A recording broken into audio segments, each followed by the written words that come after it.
Welcome to today's episode of the Joshua Lee Bryant podcast. I'm your host, Joshua Lee Bryant. If you have not yet done so, please hit that subscribe button so you never ever miss another podcast episode. On today's episode, we are going to talk about what is a marketing budget and why you need one. A lot of business owners, whether they're in the service industry, they're working from home, they have a course they're selling, they're content creators, or if they have a brick and mortar business to where they rent retail space or office space and conduct business from a public property or a commercial property, they generally have around the same issues when I start to work with them. Initially, they're like, hey, we've been open for a month or two and we're just not getting enough traffic in the door to even pay the bills. Or I've had my course up online for a month or two and people are going to it and checking it out, but I'm not having as much traffic as I would like. And I'm not having as many conversions or sales as I would like. Regardless of what industry you work in as a business owner or an entrepreneur, the bottom line remains the same. You need a lot of traffic to your product, your service offering, whatever it is, your business, and you need sales. Without those two things, you are simply not going to make it as a business. But without traffic and a lot of it, you're not going to get any sales. Now, we talk about conversion rates in marketing. As close to 100% conversion rates are ideal. But there is not a business on this planet that I can think of that has a conversion rate of 100%. And what I'm talking about in terms of conversion rate is if you have someone see your business or visit your website, every person that goes to that business or that website becomes a customer. If every single customer that came to your business or came to your website bought something from you, then you would have a 100% conversion rate. But a more realistic conversion rate in today's time is somewhere between 0.5% conversion rate to maybe 3 or 4 on the higher end. Now, if you have a killer marketing agency or a killer marketing team, then your conversion rate can see upwards of maybe 10%. And that's phenomenal. But that means you would have to at least get, on the best case scenario, 10 people to visit your website to have one sell. But from a realistic perspective, you would really need to get somewhere between 75 to 100 people on your site if you had a super convincing website and a convincing business that they could trust in order to get 1 or 2 sales. So with that idea in mind, you may be like, man, I'm having a hard time getting 200 or 300 people to my website in a month. Or you may be like, I've had a couple thousand people to my website and I've had a couple of sales, but I need more sales than that. Or the same if you had a business like in person. The solution to that problem is you have to bring more traffic to your website, more traffic to your business, but qualified traffic. And we're going to get into that in a minute. But we have to go over one last prelim before we get into the meat and potatoes of this episode. And that is this pre-existing notion that if you're a work from home type business, your monthly bills to keep your business running, your website up and all of that may be around $200 to $400 a month. And you may go into this business venture thinking, well, those are the only things I have to pay for to make my business run. If you are a business that operates from a commercial property, your bills may look like something maybe $2,000 a month for your light bills, your rent, your leasing, and different expenses that just keep the business open, not including payroll or anything like that if you have employees. But a lot of business owners will sit here and think, well, I pay out all of this money every single month to have my business open. I have a website, that's marketing. Or I have a physical location with a sign on it, that's marketing. That's all I need to do to bring traffic in. If they don't come in, I just have a horrible business. I want to say yes, those things are marketing. It's a small factor in your marketing strategy. Very, very small, but it is marketing. But you're completely wrong. You don't have a bad business if just being open is not bringing in customers. It's just like that old tale of if a tree falls in the middle of the forest and no one's near the forest to hear it fall, did the tree make a sound when it fell at all? Well, it doesn't matter because no one heard it because no one was there. Chances are, even if you have signage everywhere at your physical location, not a lot of people know you're there. They may know you're there, but they might not even have a clue of what you do or what your business is there for. If you have a website, it may be clear cut what you do and all of that, but it's really harder to get organic traffic, which is just traffic of people browsing and finding your site, there in the first place. The hardest pill to swallow for business owners is when I generally tell them, if you want any kind of a sizable return on how much you're spending a month keeping your business open, you have to be prepared to spend at least twice as much money a month as it costs for your business just to be open and for your bills to be paid for that business on your marketing budget. Idealistically, you want to spend a lot more money than that. And when I make that statement, it's like all the blood leaves their head and they're like, I can't afford that. But the point of marketing is to drive traffic to your business to make sales so you can run more marketing so you can have more sales. The point of marketing and the principle of it is to not just light money on fire and let it burn and never make anything back from it. The point of marketing is to work with someone that knows what they're doing. So for every dollar you spend in marketing, you can at least get $1.50 back, maybe even $3 back, $4 back. And an expert in marketing is always going to work with your business to drive the conversion rate costs down so your ROI or your return on investment will go up. Even though there's not a statement we can make for every business to say this should be your marketing budget, I like to make a blanket statement saying you at least need to start with twice as much as it costs to run your business to run advertisement campaigns, because then you're going to start to understand what your target demographic is, and you're going to start to understand what products and services you offer that are popular. So you can offer more services like that or products like that in your business to have more sales when you're running more ads. To my surprise, a lot of business owners think of ads as such a foreign thought or with such an abstract mentality of not understanding it. They don't believe that they even work at all. Then I generally follow up in that conversation with the statement of, you realize companies like Nike, Walmart, Dollar General, a lot of those companies spend over $1 million a day on digital ads alone. And they were like, wow, how do they do that? And it's because they earn a lot more money than they're spending out in ads. And they've refined the way those ads are created with those marketing agencies they work with to get to a point that they know for every dollar they spend, they're making X amount back, which includes profit on top of the revenue it's bringing in. The only way you will be a successful business owner is by understanding you have to run ads. You have to have a marketing budget.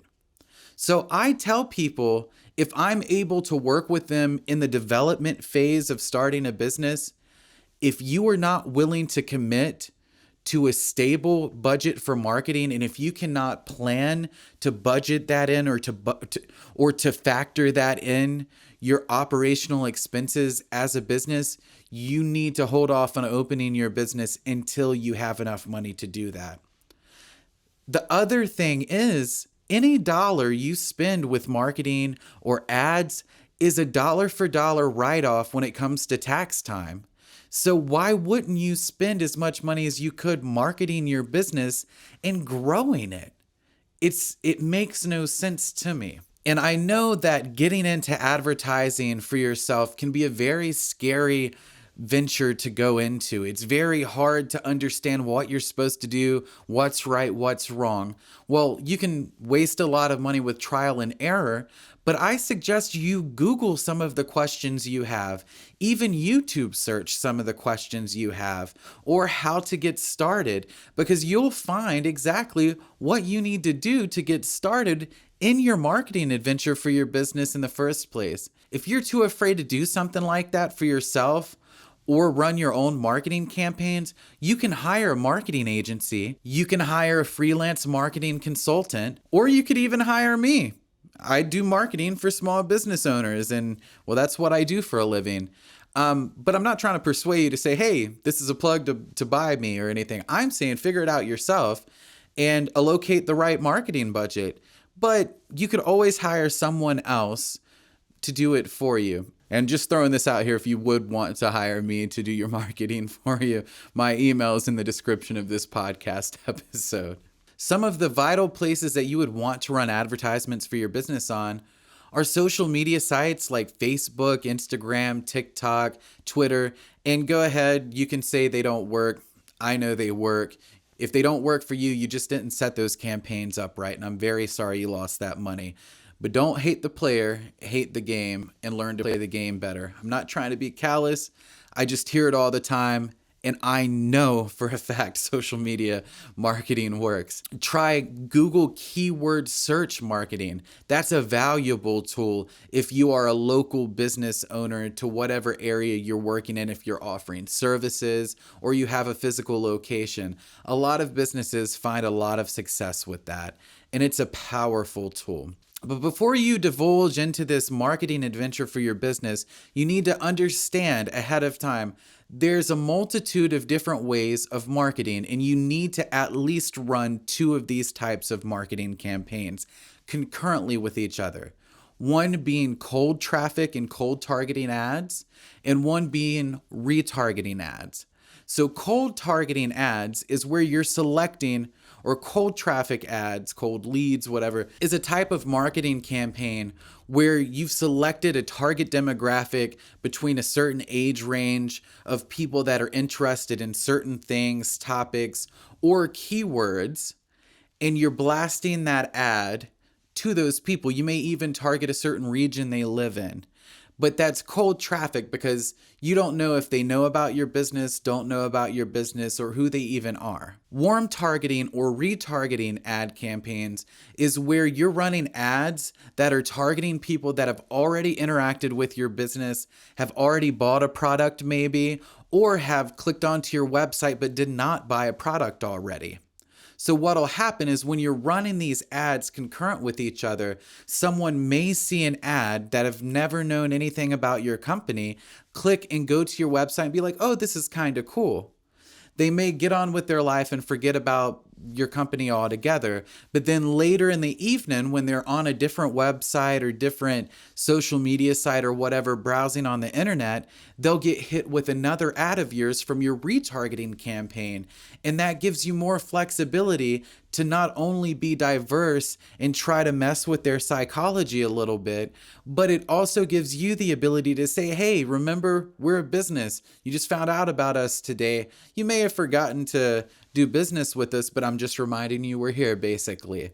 A gentle tap on the shoulder, because science says that it takes somebody 3 or more instances of seeing or hearing about your business before they're even going to be willing to make the decision to do business with you or not. So you need to make sure you're able to hit those people that are showing some kind of interest in your business more than 1, more than 3 times to make sure that you're utilizing that lead for everything that they're worth before you just give them up back to the internet. One of my favorite marketing strategies that I love setting up for businesses that I work with is the 3-hitter quitter. I know it's extremely unprofessional to talk like this, but it really is something when you're able to set up something so powerful and see it work over and over again for your clients. And what I do is I set up the cold traffic marketing campaign like we just discussed, and I'll also have a retargeting ad campaign running concurrent with that. But then I'll set up kind of a lead magnet, lead generation marketing campaign that entices people to get into that business's CRM, email marketing list, client relations management software, to where you also have their contact information, to where you're able to reach out to them anytime that you want to, either via email or text message or even phone calls. Because when you work a plan like that all together, then it really positions your business up for success. Now, I know this episode's running kind of long, so I'll give you just a quick example of my 3-hitter quitter campaigns that I set up for people all the time, because this might be something valuable to you that you will use and implement after hearing this. So as an example, if I'm onboarding a client and we'll just say they have an online course that they're trying to sell, an online course in real estate, trying to get people to become real estate agents or something like that. Our first step would be to set up an OVO lead magnet generation campaign. And what I'll do is I will set up the software to where we create an unlinked page on their website. And on that page, we'll have a beautiful graphic saying, get your free 5-step guide of how to become a real estate agent. You with me? And what we'll do is we'll say, fill out this form so we know where to send your free guide to. And the form's going to ask them for the first, last name, phone number, and email.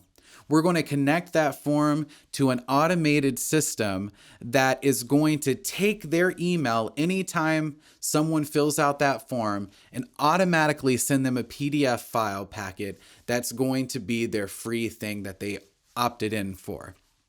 On the back end of it, unbeknownst to them, you have access to their email and their phone number to where you can cold call them if you wanted to. It's more like warm calling. Or you can text them if you wanted to, or you can email them if you wanted to, or you can have automated software do it for you without you even having to waste your time. And the goal would to be to run cold traffic ads to that landing page to get as many people on that list as possible, because then you have control of these people. You have control of being able to reach out to them at your leisure or have an automated system do it for you. So that's where I would run my cold traffic ads to. My retargeting ads would be set up to retarget anyone that had visited that website and either A, submitted to get their free download, or B, did not submit their information at all. And I would retarget those people with my products that I actually have for sale. The third hitter that is in the quitter, for the third hitter that's in the quitter, what I would do is I would utilize those emails that I've obtained from that lead generation magnet, and I would utilize the phone numbers as well in a type of software that can periodically send them emails and texts that I would have pre-set up over the course of a month, 2 texts a week and 2 emails a week. That's pre-set up so I don't have to manually send the emails or text myself. The software does it for them. I've already programmed it to send them all the individual ones that needs to be sent. And I would have another automation set up that states once a lead on the list has purchased whatever I wanted them to purchase from my business, that they would to be immediately removed off that list so I'm not spamming people that have already bought my products.